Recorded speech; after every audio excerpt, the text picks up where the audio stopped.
네, 안녕하세요. 저번 시간에 이어서 교재 93페이지 기타 10번 기타 비거세 특례 진행하도록 하겠습니다. 교재 93페이지입니다. 첫 번째 나오는 게 겸용주택이 나오고요. 그 다음에 가면 2번 고가주택 이렇게 나오고, 그 다음에 3번 다가구주택 이렇게 세 가지가 나오는데요. 첫 번째로 겸용주택.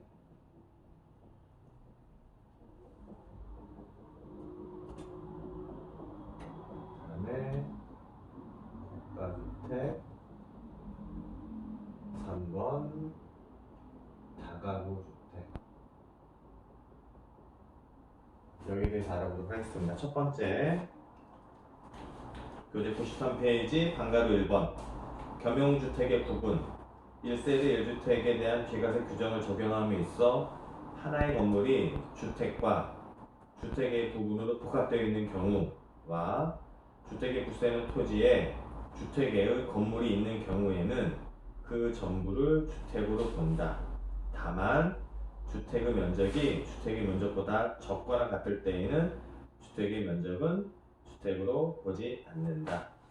이게 무슨 말이냐면요. 일단 겸용주택 이게 뭐냐면 일단 주택 이제 단독주택이 있고요. 일반 주택 형태를 보면 단독주택, 그 다음에 뭐 아파트, 대표적인 게 이런 거죠.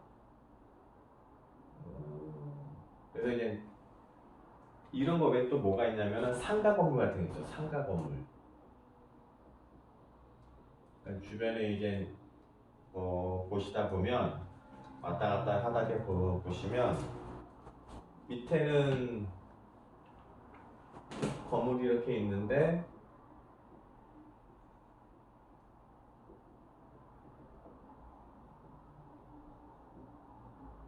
이렇게 있는데 1층은 상가, 1층은 상가, 1층은 상가, 그죠? 그 다음에 2층은 세를 주고, 임대를 주고, 3층 꼭대기는 주인이 직접 거주를 해요. 그죠? 이런 경우를 보통 겸용주택이라고 해요. 겸용주택이라고 하는데, 겸용이라는 거 뭔가 이제 같이 쓴다는 거잖아요. 겸해서 쓴다는 거. 이 건물을 근린생활 시설인 상가로도 쓰고, 그죠? 주거 목적인 집으로도 쓰고 그런다는 거예요. 그러니까 용도가 겸해져 있다는 거예요. 겸해져 있는 주택이라는 거죠. 이렇게 됐을 때 이거를 이 거주하는 이 집주인이 소유자가 처분을 했을 때 이건 세금을 어떻게 계산하느냐 라고 하는 게 지금 이번 첫 번째 겸용주택에 대한 양도세 부분이에요. 그래서 이거는 어떻게 하냐면 이 거주 면적이 이렇게 있잖아요. 여기요. 이 거주 면적, 주거 면적이 만약에 이 상가보다 클 수도 있죠. 그리고 작을 수도 있고, 경우는 두 가지밖에 없는 거예요. 그죠? 크거나 같거나 작거나 같거나. 이랬을 때는 작거나 같을 때 이렇게 됐을 때는 어떻게 하냐 이거죠. 주택이, 즉 주거로 쓰는 공간이 상가로 쓰는 공간보다 크다라고 하면은 전체를 주택으로 봐요.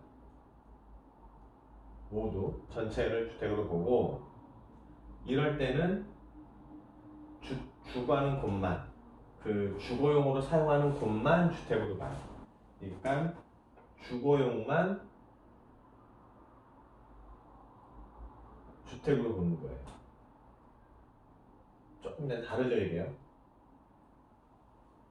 지금 이게 왜 쟁점이 되냐면은 보통 이제 예를 들어서 은퇴를 하고 노후 생활을 위해서 사람들이 이런 건물을 구입을 해요. 예를 들어서 그러면은 1층이나 2층에서 세가 나오고, 그걸로 이제 여기 있는 노부부들이 보통 이제 노후 생활을 영위하는 그런 경우가 많거든요.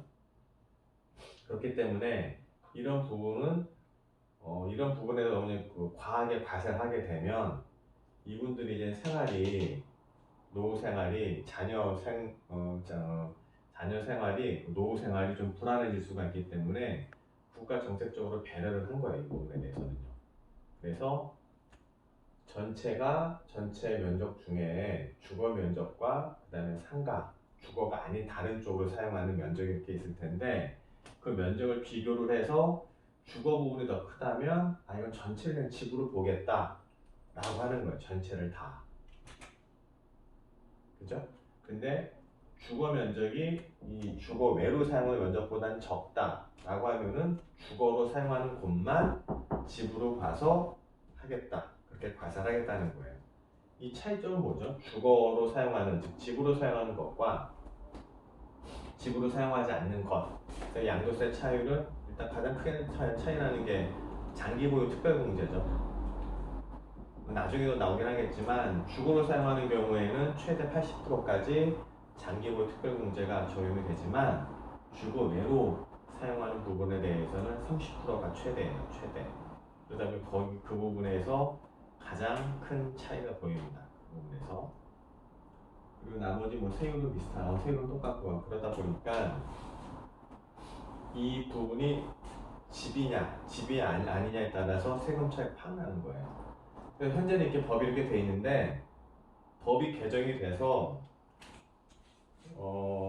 올해는 아니고요. 법이 개정이 돼서 이게 내년부터 적용이 어떻게 되냐면은 이 면적에 상관없이 집은 그냥 집으로 가세요. 집이 아닌 쪽은 그냥 집이 아닌 다른 쪽으로 집 외. 집이 아닌 이렇게 과세하는 걸로 법이 개정돼 있어요. 그렇게 되면 이 소유자 입장에서는 만약 절세를 한다면 어떤 게 가장 유리하죠? 올해 안에 이 건물을 파는 게 가장 유리하죠. 왜?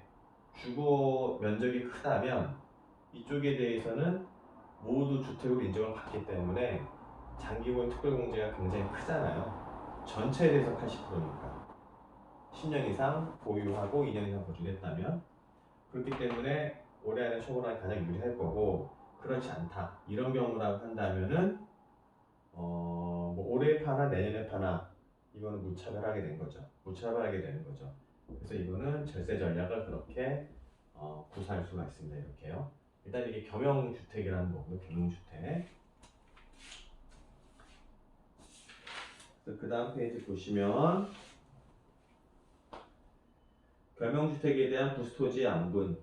겸용주택의 경우 주택면적이 주택 외의 면적보다 클 경우에는 전체를 일반의 경우에요. 전체를 주택으로 보는 것이므로 당해 주택과 주택 정착 면적의 10배 이내 도시정 안에는 5배 이 토지는 1세대 1주택과 2의 부수토지로 보는 것이나 주택의 면적이 주택 외의 면적보다 작거나 같을 때에는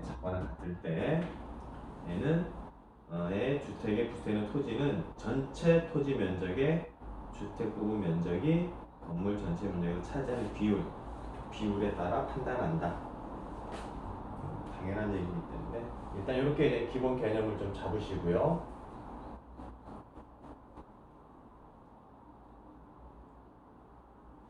자, 그러면은 예제 한번 풀어보세요.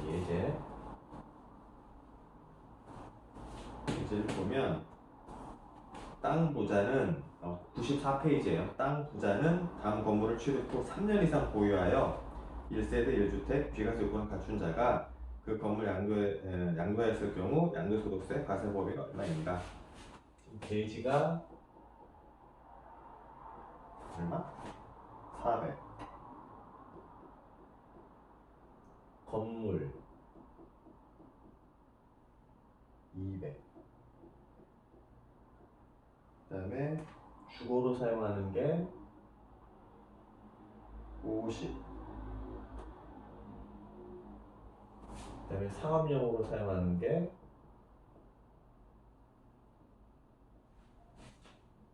150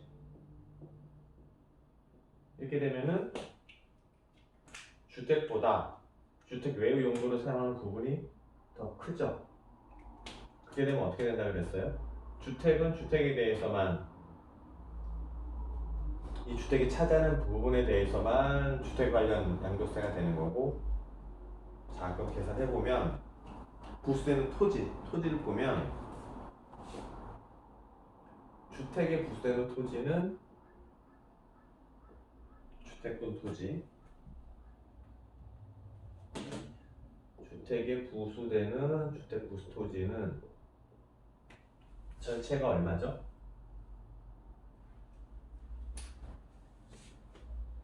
전체가 400이죠. 땅이 400인데 이 중에서 주택이 차지하는 비율, 그러니까 이게 비례식이기 때문에 전체 주거용 면적이 주거용 건물 면적 상업용 건물 면적이 150분의 50 아니 이게 아니고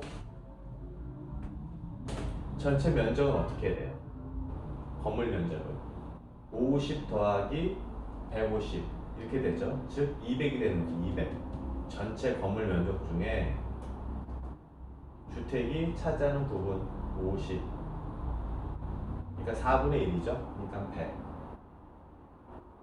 그죠? 그 다음에 주택이 아니고 주택 외는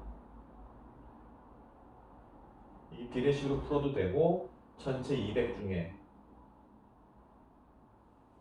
건물이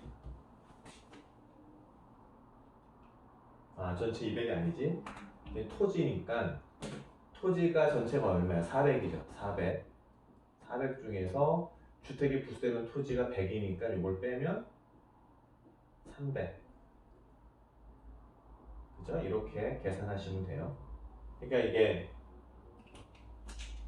지금 주택에 부수되는 토지가 얼마인지 보려면 전체 땅이 이렇게 있어요. 전체 땅이 이렇게 있고 이 전체 땅을 뭐에 대해서 나누는 게 합리적이다? 주거용으로 사용하는 건물 면적, 그 다음에 주거용 외로 사용하는 건물 면적으로 안분 비례하는 거예요. 안분 비례. 이걸 갖다가 안분 비례라고 하거든요. 이 식을 전체 200 중에 토지 아니 그 주거용으로 사용하는 부분 아니면 상업용으로 사용하는 부분, 그래서 안분 비례라고 안분 비례. 거기에 따라서 토지가 이렇게 배분이 된다. 그러면은 이쪽 100제곱미터는 주택 부수 토지니까 이만큼은 이제 1세대 1특이면 비과세 특례가 적용이 될 거고, 이거 300제곱미터는 100평 이거는 이쪽은 상업용이기 때문에 1세대 1특 그쪽하고 상관이 없게 되죠. 그렇게 판단을 하셔야 돼요. 그렇게 이해되시죠? 이렇게 이 식이요. 보시고 그 다음에 95페이지 반응가로 3번 이 겸용주택 보다 보면 지하실이 있어요. 지하실은 예전에 굉장히 오래된 얘기긴 하지만 북한하고 한국하고 이제 아직까지도 휴전협정을 맺었지 정전협정을 아직 맺기 전이기 때문에 아직 휴전 상태이거든요.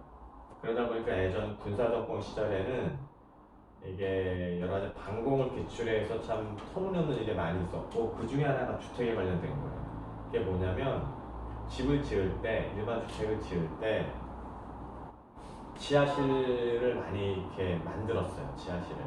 왜? 전쟁이 나면 방공호를 따로 이렇게 시설하기가 좀 어려우니까 아예 집을 지을 때 지하실을 만들면 그거를 방공호로 활용할 수가 있다라는 생각하에 그렇게 예전에는 많이들 지었거든요. 근데 그 지하실이 보통은 이제 여름에 습도 차고 일반적으로 사람이 살지 않는 곳이에요. 그냥 보통.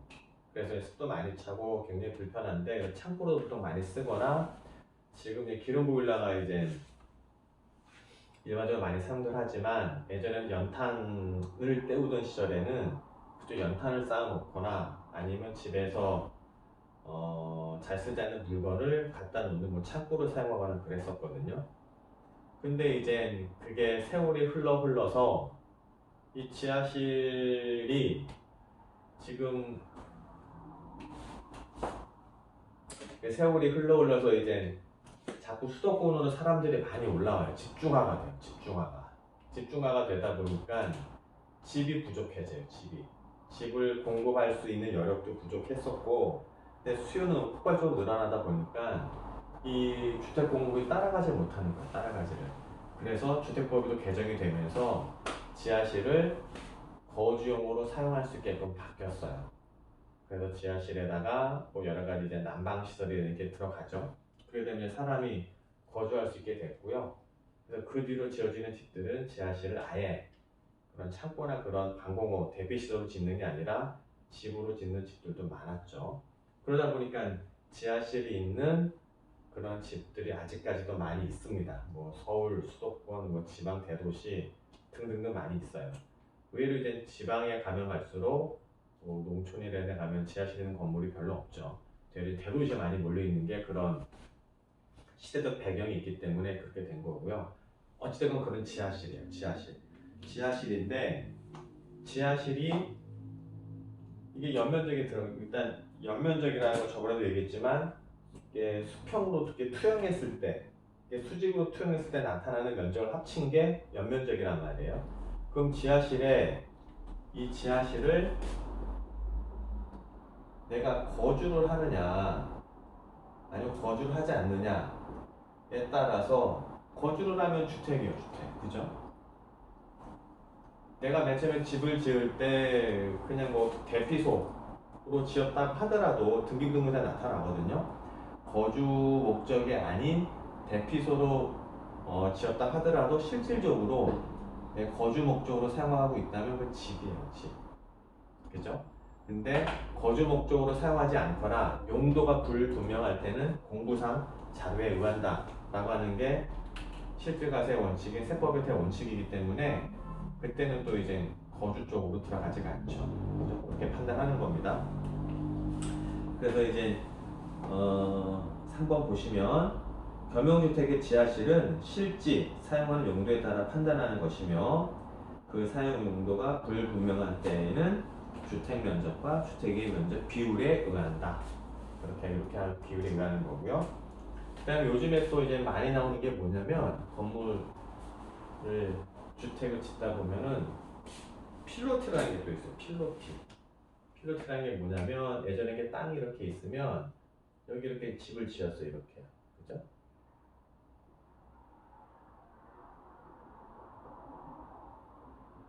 이게 집을 지었는데 요즘에는 그리고 지하도 이렇게 팠고요. 지하도 이렇게 팠는데 이 지하를 파는 게 생각보다 건축비용이 많이 들어요. 건축비용이. 땅을 파야 되기 때문에. 그 건축비용을 최소화시키기 위해서 요즘에는 이제 소재들이 많이 좋아지고 내구성이나 그런 게 좋아졌기 때문에 아예 집을 한 칸 이렇게 올려요. 그죠? 그 다음에 여기다가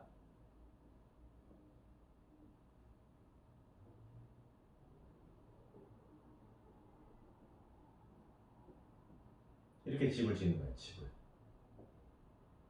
그죠? 이게 필로티라는 걸 세우는 거예요. 필로티요.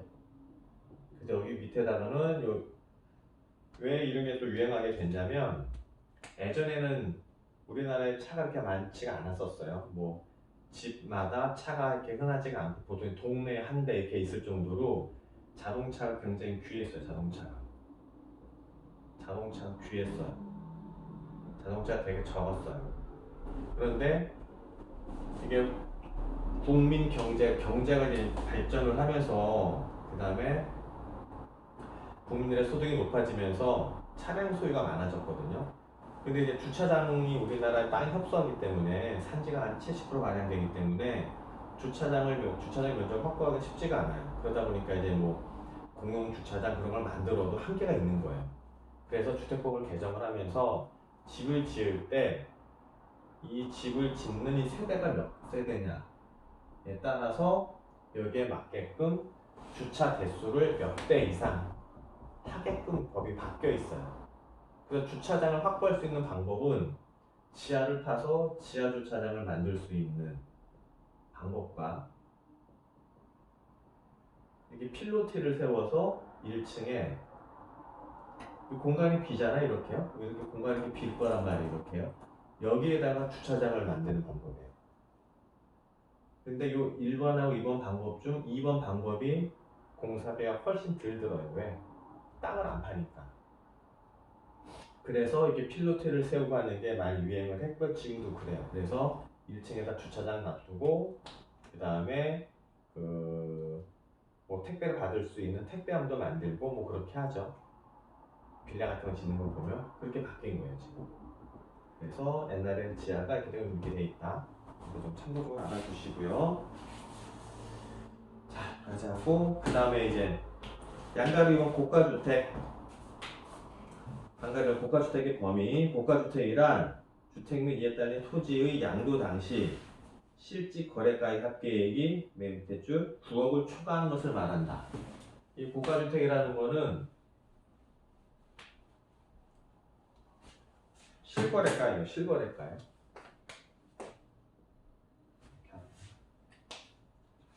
고가주택이라는 거는 9억을 초과하는 거예요. 언제? 양도 당시 내가 팔았을 때, 내가 계약서를 그 매수자하고 작성을 했을 때 9억 이상, 9억까지는 그냥 일반 주택이고 9억이 넘으면 고가주택이에요. 이 9억을 넘는 그 계약을 했을 때, 그렇게 팔았을 때 그걸 갖다가 고가주택이라는 거예요. 고가주택. 실거래가 기준이에요. 근데 이제 비교해 볼게. 저번 시간 잠깐 얘기했던 장기 임대 주택 같은 경우에는 어떻게 된다고요?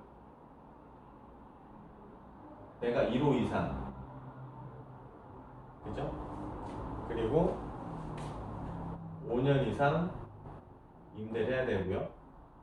그 다음에 임대 관할 지자체 주택가에 임대를 등록하고 그 다음에 세무서에 사업자 등록증을 내고 임대 등록을 개시한 시점에 공시지가예요. 그때 공시지가가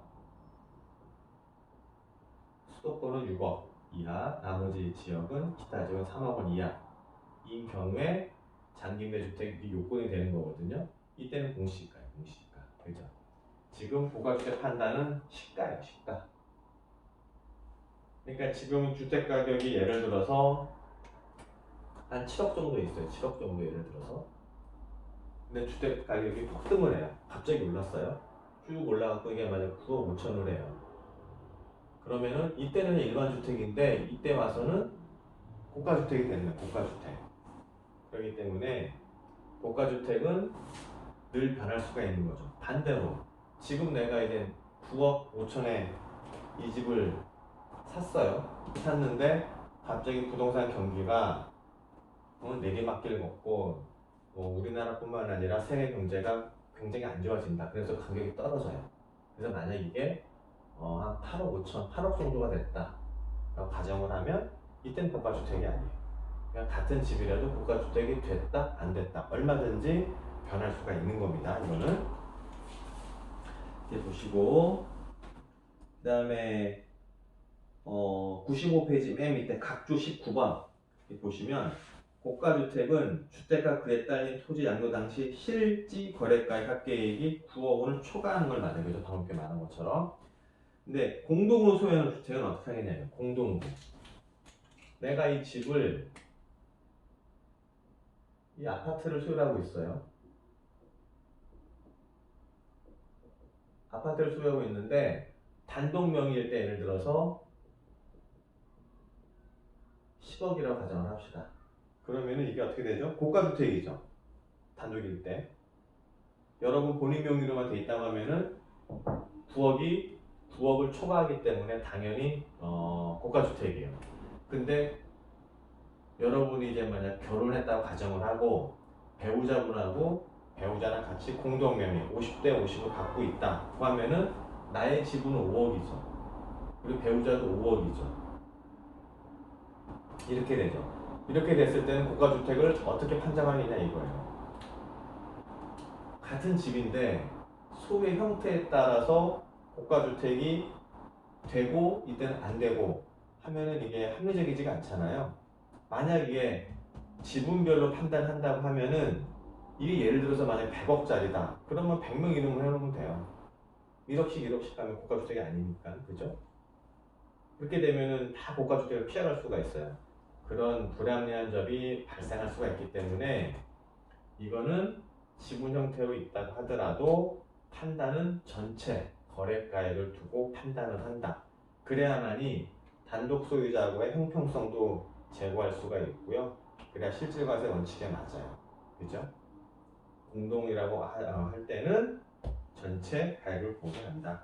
그래서 밑에 보시면 각주 19의 두 번째 공동으로 소유하는 주택은 지분에 관계없이 1주택 전체를 기준으로 판단을 한다. 즉 내가 여기에 뭐 1%만 갖고 있다고 하더라도 이게 9억 이상으로 거래가 된다면 고가주택이라는 얘기예요. 그죠? 그렇게 이해를 하셔야 됩니다. 그 다음에 96페이지 방가로 3번 다가구 주택의 고가주택 판정 단독 주택으로 보는 다가구 주택 가로 안 해당 다가구 주택을 구획된 부분별로 양도하지 아니하고 하나의 매매 단위로 양도하는 경우입니다. 얘는 하나의 주택으로 보아 고가주택 여부를 판정한다.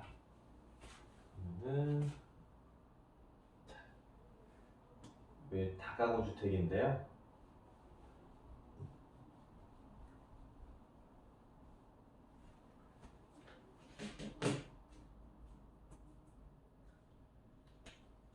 이 다가구 주택, 고가주택 판정은 좀 잠시 쉬었다가 또 진도 나가도록 하겠습니다.